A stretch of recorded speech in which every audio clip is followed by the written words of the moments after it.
Kerajaan Jenggala berdiri berdasarkan prasasti Gandakuti pada tanggal 24 November 1042. Rajanya bernama Mahapanji Garasakan atau Mapanji Garasakan atau disebut juga Sri Jayantaka. Beliau adalah putra Airlangga dari Selir. Karena Jenggala merupakan kelanjutan dari kerajaan Kahuripan, maka Jenggala mengadopsi semua yang ada di Kahuripan, baik tentang tata pemerintahan, tata hukum, perpajakan, perdagangan, mata nilai tukar atau uang, bahkan lambang kerajaan masih menggunakan lambang Kahuripan, yaitu Garuda Muka. Pemilihan simbol ini untuk menegaskan bahwa rajanya masih keturunan Airlangga yang sering disebut sebagai titisan Dewa Wisnu. Pemakaian simbol ini juga bukti bahwa Mahapanji Garasakan belum populer di kawasan Jenggala, jadi perlu simbol yang sudah dikenal oleh orang Jenggala. Sedangkan untuk mekanisme pemerintahan, hukum, pajak, dan lainnya memang tidak dirubah karena saat itu masih relevan digunakan. Mungkin ada sebuah pertanyaan, jika memang Jenggala dulu berpusat di Sidoarjo, lantas di mana letak keraton Jenggala yang ada di Sidoarjo? Jadi begini, pertimbangan pendirian keraton Jenggala itu lebih berdasarkan pada mendekati dan mengontrol sumber dayanya, yaitu bandar dagang. Keraton Jenggala ada dua, di Sidoarjo dan di Tuban. Bila keraton Jenggala di Sidoarjo berkaitan dengan bandar dagang Hujung Galuh dan berdasarkan prasasti Gandakuti di 1042, maka keraton Jenggala di Tuban terkait dengan bandar dagang Kambang Putih dan berdasarkan prasasti Sungai Lamong atau prasasti Kambang Putih di tahun 1045.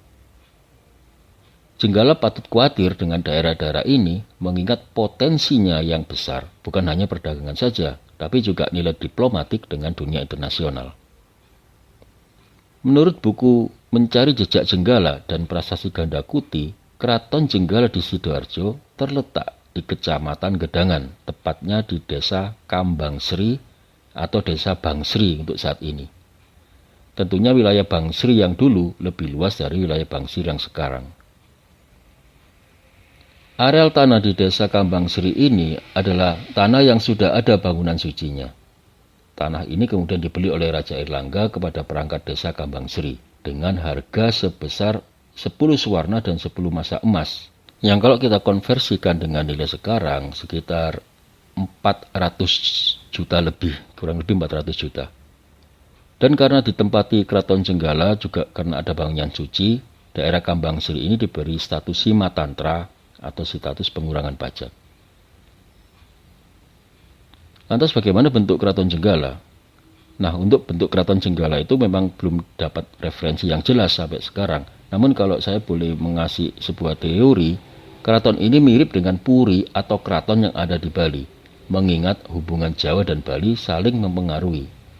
Keraton dibagi menjadi semacam balai-balai dengan fungsi yang berbeda, selain bagian untuk tempat tinggal raja tentunya.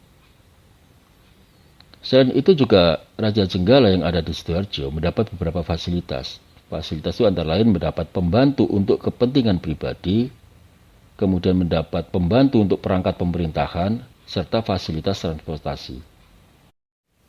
Pembantu untuk kepentingan pribadi ini dibagi dalam beberapa jenis, yaitu pertama pembantu pria yang disebut hamba, yang kedua pembantu wanita yang disebut dayang, kemudian pembantu ahli yang disebut hunjeman, keempat pembantu umum yang disebut nambi, dan kelima pembantu yang berkulit gelap yang disebut pujut. Selain itu, di Jenggala juga ada daerah yang digunakan untuk fungsi tertentu. Fungsi-fungsi tadi adalah sebagai pengembang iptek, tempat rekreasi, dan untuk kepentingan militer. Menurut buku Sejarah Sidoarjo yang disusun oleh Papinsi dan buku Mencari Jejak Kerajaan Jenggala, daerah untuk menunjang kehidupan dan keamanan kerajaan ini sebenarnya sudah terbangun sejak zaman Empu Sindok. Untuk daerah rekreasi keluarga raja berada di daerah Trosobo, Kecamatan Taman sekarang. Kemudian untuk pengembangan iptek berada di daerah Krian. Dan kemudian untuk pusat-pusat militer tersebar yaitu daerah Gempol, daerah Siwalan, daerah Jagir, dan daerah Taman. Untuk pemenuhan logistik pasukan-pasukan itu dipasok dari Krian. Hingga saat ini memang masih sangat sedikit ya kalau kita bicara tentang kiprah Raja-Raja Jenggala. Karena berdasarkan referensi yang ada baru tercatat nama-nama Raja Jenggala yaitu Mahapanji Garasakan, Alanjung Ayes, Samaratosa, dan Narpati Darmatungga. Ada 4 raja. 3 raja awal berkuasa antara tahun 1042 sampai dengan 1059 Masehi, sedangkan Narpati Darmatungga baru disebut pada 1135 dalam Perang Bulak Hantang. Otomatis dari tahun 1059 sampai dengan 1035 belum ditemukan referensi atau bukti arkeologi terkait penguasa Jenggala. 3 raja Jenggala awal kebanyakan mengulang kebijakan yang pernah dilakukan oleh Kahuripan, dan tidak ada upaya merubah itu semua karena masih ingin dianggap sebagai keturunan Airlangga. Jenggala adalah kerajaan dengan potensi kemakmuran yang tinggi, dan biasanya kondisi ini akan berbanding lurus dengan potensi konflik internalnya.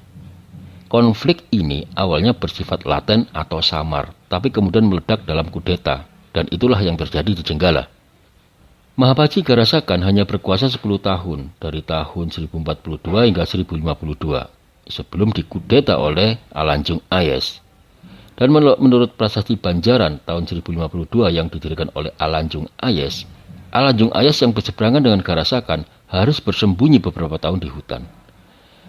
Alanjung Ayes yang masih adik Garasakan itu didatangi beberapa pemuka desa yang mengeluhkan ketidakcakapan raja dalam memimpin Jenggala. Mereka meminta Alanjung Ayes untuk menjadi raja baru Jenggala. Karena dukungan itu, Alanjung Ayes berhasil menggulingkan Mahapanji Garasakan. Dan Alanjung Ayes sendiri hanya berkuasa 7 tahun. Pada tahun 1059 digantikan oleh Samaratosa. Samaratosa adalah anak Airlangga dari selir yang lain, dan belum ditemukan prasasti apa yang pernah didirikan oleh Samaratosa. Setelah tahun 1059 dan Samaratosa, kabar tentang Jenggala sangat kabur dan baru ditemukan pada 1135 melalui Perang Bulak Hantang.